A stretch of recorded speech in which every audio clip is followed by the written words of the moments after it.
Hi friends. மகாபாரதத்தை பத்தி நினைக்கும் போதோ இல்ல எங்கேயாவது அதை பத்தி கேள்விப்படும் போதோ எனக்கு ஞாபகம் வர்றது கண்ணன் கேரக்டர் தான். மகாபாரதத்துல உள்ள அத்தனை கேரக்டர்லயுமே எனக்கு ரொம்ப பிடிச்சதுன்னு பாத்தீங்கன்னா இந்த கண்ணன் கேரக்டர் தான். ஏன்னா கண்ணன்னா எனக்கு அவ்வளோ பிடிக்குங்க. கிருஷ்ணனை பிடிக்காதவங்க யாராவது இருக்காங்களான்னு கேக்குறீங்களா? எனக்கு அப்படி இல்லை.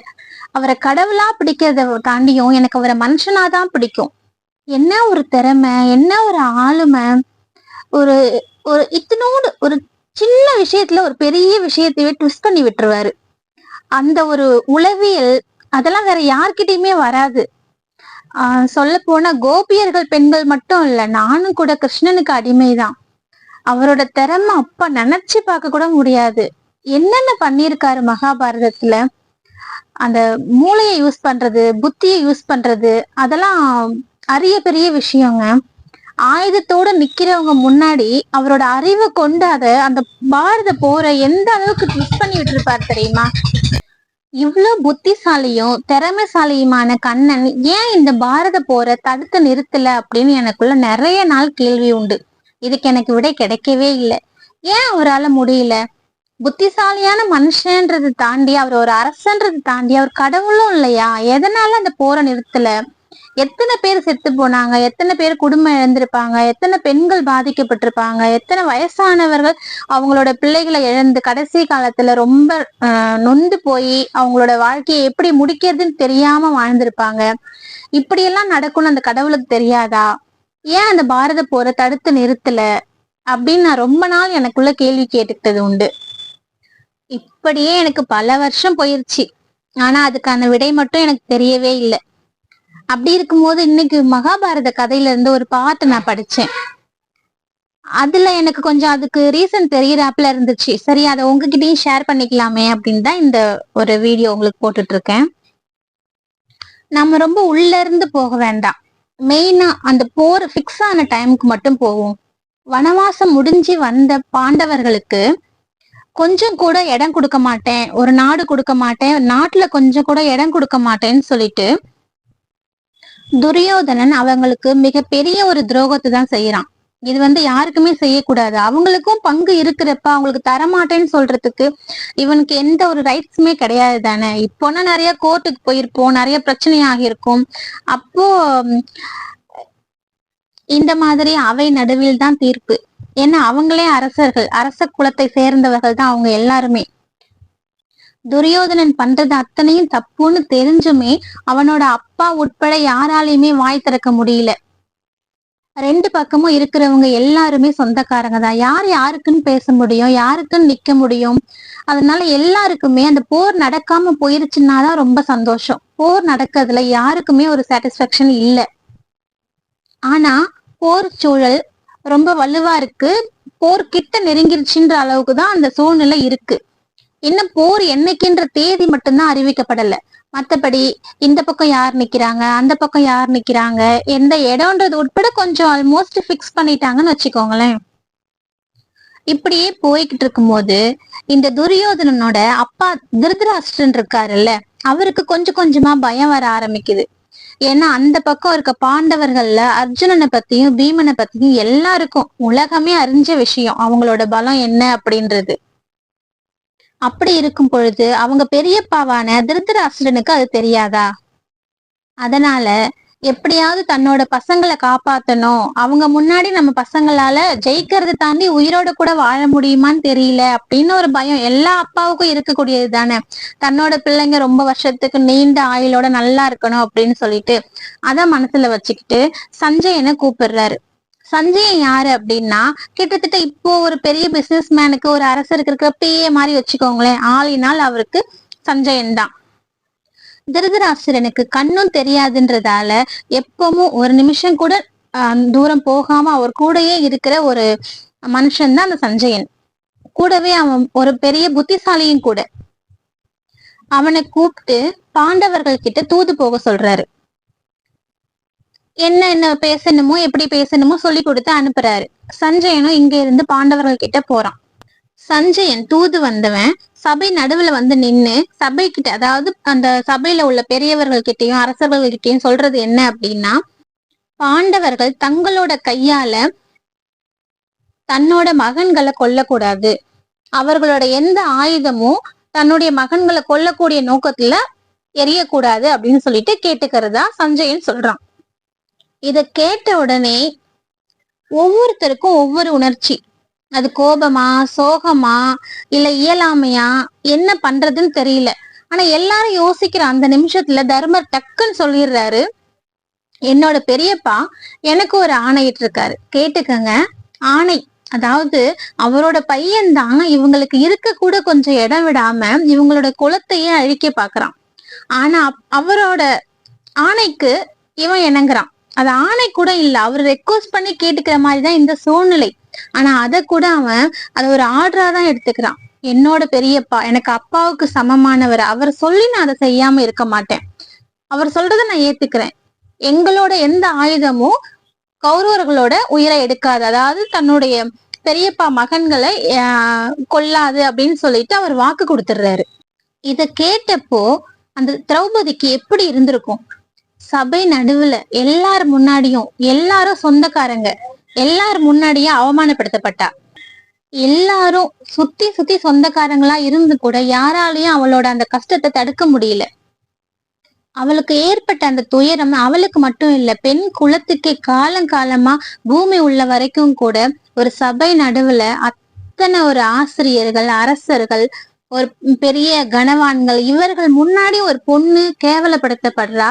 ஆனா அதை கேட்கறதுக்கு அங்க யாராலையும் முடியல, தடுக்கிறதுக்கு யாராலையும் முடியல. அப்படின்றது பூமி இருக்கிற வரைக்கும் கூட பெண் குலத்துக்கு ஒரு ஏற்பட்ட ஒரு ஆறாத ஒரு நிகழ்வு. அதுக்காக இந்த மனித குலமே அவமானப்படணும். அப்படி ஒரு துயரத்தை அனுபவிச்ச அந்த திரௌபதிக்கு இந்த தர்மர் கொடுத்த வாக்கு எவ்வளவு ஒரு பெரிய சோகமா இருக்கும். சோகம்ன்றதை தாண்டியும் அவளோட உணர்ச்சிகளை சொல்றதுக்கு முடியல. அப்ப நான் அனுபவிச்சது, நான் கஷ்டப்பட்டது என் புருஷன் இல்லையா நீங்கெல்லாம்? அப்ப எனக்காக யாரு கேப்பா? இந்த இடத்துல நான் பண்ண தப்பு என்ன? எத்தனை எத்தனை மன குமுறல்கள் அவளுக்கு அந்த இடத்துல இருக்கும். அந்த மன குமுறல்களோட அவ அந்த அவைய பாக்குறா. இவ ஒரு பக்கம் அப்படின்னா பீமன் சொல்லவே வேணாம். அவனோட பலம் என்ன அப்படின்றது நம்ம சொல்லவே தேவையில்லை. அவ்வளவு பெரிய பலசாலி. திரௌபதி அவமானப்பட்டதுக்காக துரியோதனன், துச்சாதனன் 2 பேரையுமே நான் கொல்லுவேன்னு சபதம் எடுத்திருக்கான். அதனால பீமன் ரொம்ப ஆக்ரோஷத்திலையும் ரொம்ப கோபத்திலையும் இருக்கான். இப்படிப்பட்ட சூழ்நிலை அந்த அவையில நிலவும் போது வந்த நோக்கம் முடிஞ்சு சஞ்சயன் கிளம்பிட்டான்.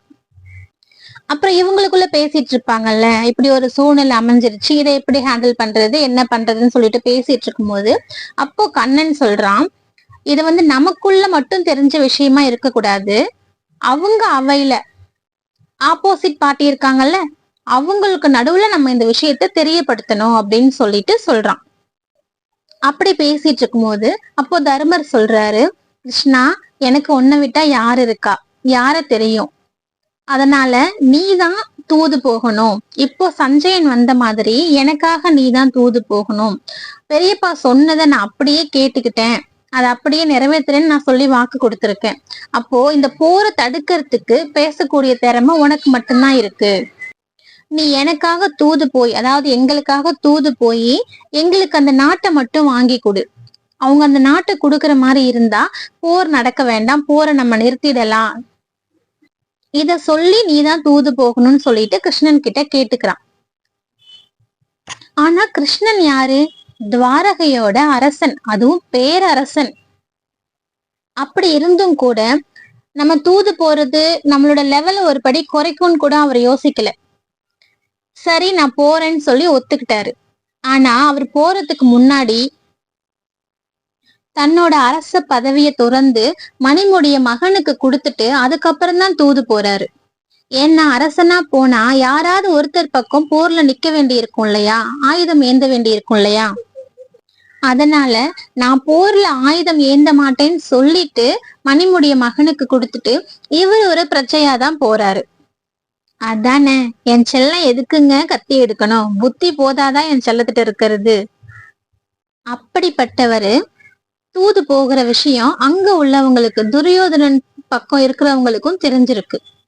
இவர் வந்துட்டு இருக்காருன்றது தெரியுது. ஆனா என்னதான் இருந்தாலும், கடவுளா இருந்தாலும், அவதார புருஷனா இருந்தாலும், பெரிய மகான், பெரிய என்னதான் பலசாலி எப்படி இருந்தாலும் அவங்க கிட்ட இருக்கிற அந்த பணம், பெயர், புகழ், பதவி இத வச்சுதான் ஒரு மனுஷனோட மரியாதை தீர்மானிக்கப்படுது. அது போல கிருஷ்ணன் போகும்போது, கிருஷ்ணன் இப்போ அரசன் இல்லை இல்லையா, அரச பதவியை துறந்துட்டாரு. அதனால எப்படியும் அவர்கள் பாண்டவர்கள் பக்கம்தான் பேச வராருன்றதும் துரியோதனனுக்கு தெரிஞ்சிருச்சு. அதனால பூக்கள், தோரணங்கள், வான் முழக்கங்கள் அப்படின்னு அரச படை சூழ வந்து எதிர்கொண்டு அழைச்சிட்டு போக வேண்டிய அந்த கிருஷ்ணனை அன்னைக்கு யார் வரவேற்றாங்க தெரியுமா? வரவேற்ற மாதிரியும் இருக்கணும், அத லேசா ஒரு அவமானப்படுத்தின மாதிரியும் இருக்கணும் அப்படின்றதுக்காக அந்த துரியோதனன் என்ன பண்ணா அப்படின்னா, துரியோதனன் தன்னோட மனைவியையும் துச்சாதனன் மனைவியையும் அனுப்பி அந்த 2 பெண்களை மட்டும் வச்சுதான் கிருஷ்ணனை வரவேற்றான். ஆனால் அந்த பெண்களான பானுமதியும் அசலையும் ரொம்ப ரொம்ப மகிழ்வோடையும் ஒரு புல்லரிப்போடையும் தான் கிருஷ்ணனை வரவேற்றாங்க. ஏன்னா அவங்களுக்குமே இந்த போர் நடக்கிறதுல விருப்பம் இல்ல. அந்த போர் நடந்தா அதுல பாதிக்கப்பட போறது தன்னோட பிள்ளைகள் இல்லையா? எந்த தாய்க்கு தான் தன் பிள்ளைகள் ஊனமாக்கப்படுவதும் கொல்லப்படுவதும் விருப்பமா இருக்கும்? அவங்களுக்குமே இந்த போர் நடக்கலைன்னா பெருத்த நிம்மதி. அவங்க என்னதான் முழு மனசோட வரவேற்றாலும் துரியோதனன் பண்ண அந்த அவமானத்தை கிருஷ்ணர் புரிஞ்சுக்கிட்டாரு. அதனால இந்த பெண்கள் வற்புறுத்தி கூப்பிட்டும் கூட, அதுக்கப்புறம் உள்ளவங்க வந்து கூப்பிட்டும் கூட துரியோதனனோட அவைக்கு அவர் போகல. அவைக்குன்னா போன உடனே கொஞ்சம் ரெஸ்ட் எடுப்பாங்கல்ல, சட்டுன்னு வந்த காரியத்தை பார்க்க மாட்டாங்கல்ல. அவங்களோட உபசரிப்பையும் கிருஷ்ணர் ஏற்கல. அவங்க சாப்பிட சொன்னதுக்கு கிருஷ்ணர் அங்க சாப்பிடவும் இல்லை. அப்புறம் கிருஷ்ணர் என்ன பண்ணாரு அப்படின்னா, விதுரனோட வீட்டுக்கு தான் போறாரு. விதுரனோட வீட்டுக்கு போயிட்டு அங்கதான் சாப்பிடுறாரு. ஆனா அந்த விதுரன் இருக்காருல்ல, அவருக்கு கிருஷ்ணன் தன்னோட வீட்டுக்கு வந்ததுல கை கால் புரியலைங்க. அந்த பரபரப்புல என்ன பண்றாருன்னா, கிருஷ்ணரை சாப்பிட சொல்லி உபசரிச்சு வாழைப்பழத்தை எடுத்து உரிச்சிட்டு அவசரத்துல படபடப்புல பழத்தை தூக்கி போட்டுட்டு தோலை கொடுக்குறாரா கிருஷ்ணருக்கு. ஆனா அதையும் கிருஷ்ணர் ஒண்ணும் மறுதளிக்காம புன்னகையோட அந்த தோலையும் சாப்பிடதான் செஞ்சாருன்னு தான் அந்த கதையில இருக்கு. அதுக்கப்புறம் மறுநாள் கண்ணன் தூது வந்திருக்காருன்னு சொல்லிட்டு சபையில அறிவிக்கிறாங்க. கண்ணனும் போய் தன் தூதுக்கான நோக்கத்தை சொல்ல ஆரம்பிக்கிறாரு. இந்த மாதிரி திருதராசிரன் தன்னோட தம்பி பாண்டுவோட மைந்தர்கள் கிட்ட சஞ்சயனை தூது அனுப்பி கேட்ட விஷயம் என்னன்னா, பாண்டவர்கள் மூலமா தன் மகன்கள் கொல்லப்படக்கூடாது. அதான் அப்படின்னா அதோட நோக்கம் என்ன? பாண்டவர்கள் என்னதான் சண்டை நடந்தாலுமே தன்னோட எதிரில போரிடக்கூடிய யாரையும் கொல்லக்கூடாது அப்படின்னு சொல்லிட்டு கேட்டுக்கிட்டாரு. அத கிருஷ்ணன் சொல்லிட்டு திருப்பி அவர் சொல்றாரு, அத தர்மன் ஏத்துக்கிட்டு பதிலுக்கு அவர் என்ன தூது அனுப்பியிருக்காரு, அதோட நோக்கம் என்னன்னா, அவங்களுக்கு ஒரு நாடு, அவங்க வாழறதுக்கு ஒரு நாடு மட்டும் கொடுத்தா போதும், அவங்களுக்கு போரிடணும்ன்ற ஒரு நோக்கமே கிடையாது, அதோட தேவையும் கிடையாது, அவங்க அமைதியா வாழதான் நினைக்கிறாங்க, அதுக்கு ஒரு நாடு கொடுத்தா போதும் அப்படின்னு சொல்லிட்டு சொல்றாரு. அத சொன்ன உடனே துரியோதனன் ரொம்ப கோவப்படுறான். அவனோட அப்பாவை பார்த்து, நீங்க போய் கேட்டீங்களா, நீங்க போய் இதெல்லாம் கேட்க சொன்னீங்களா, அப்ப என் மேல நம்பிக்கை இல்லையா அப்படின்றாப்புல ரொம்ப கொதிக்கிறான். அவன் தான் யூஸ்வலாவே அப்படின்றது எல்லாருக்கும் தெரியும் இல்லையா. ஆனா அவனோட அப்பாவான திருதராட்டிரன் என்ன பண்றாரு அப்படின்னா, கை கூப்பி அவையில வேண்டிக்கிறாரு, எனக்கு என்னோட பசங்க உயிரோட இருக்கணும், என்னோட மகன்கள் வாழணும், இது அவங்க அநீதியா எடுக்கிற போருன்றது எனக்கு தெரியும்ன்றாப்புல அவர் அத மனசுல வச்சுக்கிட்டு அவரோட வேண்டுதலை கை கூப்பி கேக்குறாரு. ஏன்னா அத்தனை வயசு வரைக்கும் வாழ்ந்த ஒரு வயது முதிர்ந்த பழுத்த அனுபவசாலியான அவருக்கு தெரியாதா போர்னா என்னென்ன நடக்கும்னு? போர்லதான் எல்லா தர்மங்களும் மீறப்படும்ன்றது அவருக்கு தெரியாதா? கை குழந்தைகள் கூட அனாதையாவார்கள், பெண்கள் சீரழிக்கப்படுவார்கள், வயது முதிர்ந்தவர்கள் துன்பப்படுத்தப்படுவார்கள், ஆடு மாடு மற்ற உயிரினங்கள் எல்லாம் அழிக்கப்படும், இல்ல நிர்கதியாகப்படும். அது அவருக்கு தெரியாதா? அதனாலதான் அவர் அதை செஞ்சிருப்பாரு இல்லையா. நான் இதை சொல்றதுக்கு, இந்த வீடியோவை போடுறதுக்கு கூட ஒரு சின்ன விஷயம் தான் என்ன ஸ்டிமுலேட் பண்ணுச்சு. இப்போ நடந்துட்டு இருக்க அந்த இஸ்ரேல் போர்ல ஒரு சின்ன பையனா, அந்த சிறுவன் வயசுல இல்லைங்க, ஒரு 3 வயசு 3.5 வயசு தான் இருக்கும், ஒரு குட்டி குழந்தைதான் சொல்லலாம். அது அவனை ஒரு வீடியோ எடுத்து போட்டிருக்காங்க. அவன் அழுதுகிட்டு, அவன் முகம் எல்லாம் கரையா இருக்கு, பக்கத்துல வீடுகள்லாம் இடிஞ்சு இருக்குது, அந்த இடமே ஒரு போர்னால சிதிலம் அடைஞ்சு போன ஒரு இடம் மாதிரிதான் இருக்கு. அந்த நிலைமையில பேசுற அந்த குழந்தைய பார்க்கும்போது மனசே பதறுது. அதுலயுமே அவன் என்ன சொல்றான்னா, அம்மா என் கூட இருந்தவங்க இல்ல, நேத்து என் கூட இருந்த அப்பா இல்ல, வயித்தை தட்டி காமிச்சு சாப்பாடு இல்ல, என்ன பண்றதுன்னு தெரியல அப்படின்றத பார்க்கும்போது கல்லு மனசு உள்ளவங்களுக்கு கூட கரைஞ்சு போயிரும், அழுதுருவாங்க. இந்த மாதிரிப்பட்ட சூழ்நிலைகள் எல்லாமே போர்னால வருது. அத பார்த்ததுக்கு அப்புறம் தான் இந்த போரை பத்தி எனக்கு பேசணும் அப்படின்னு சொல்லிட்டு தோணுச்சு. சரி, இப்போ கதைக்கு வருவோம். கிருஷ்ணன் தூது போனது தொடர்ந்து என்ன ஆச்சுன்றத பத்தி நம்ம வீடியோவோட செகண்ட் பார்ட்ல பார்க்கலாம். இதோட ஃபர்ஸ்ட் பார்ட் முடியுது.